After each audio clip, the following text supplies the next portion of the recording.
บายดีพี่น้องมาพดคลิปพี่น้องอยู่ข้างเฮือนมาเมื่อนี้ก็มาแต่ไปทิ่มพี่น้องจูบ่อ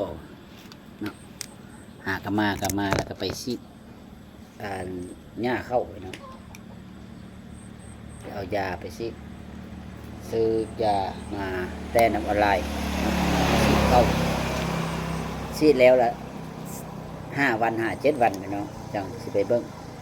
เนาะแต่ว่าก็จะว่า5 วัน7 วันแต่ว่ามันจะสิตายพี่น้องถ้า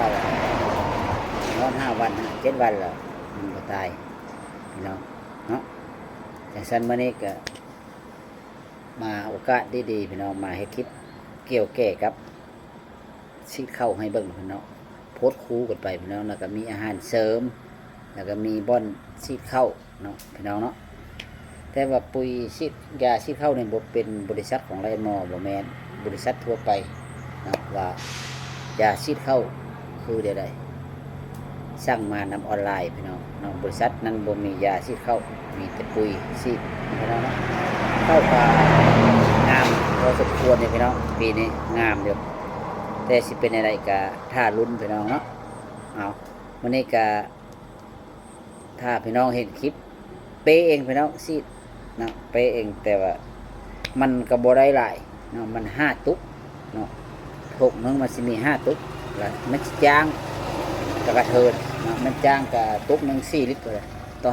500เนาะแต่ว่าอันนี้มันถุงน้อยๆนะ5 ตุ๊กนี่อันเอาเป๊ะนี่แหละมันก็พอดีกระเทินมาลองเบิ่งยานมันบ่ตายถ้าว่าตายสั่งมาอีก2 ถุงมันจังสิพอพี่น้องเนาะวันนี้ก็ฝากพี่น้องเด้อถ้าเห็นคลิปนี้ก็เปยาครับอาหารเสริมนี่ก็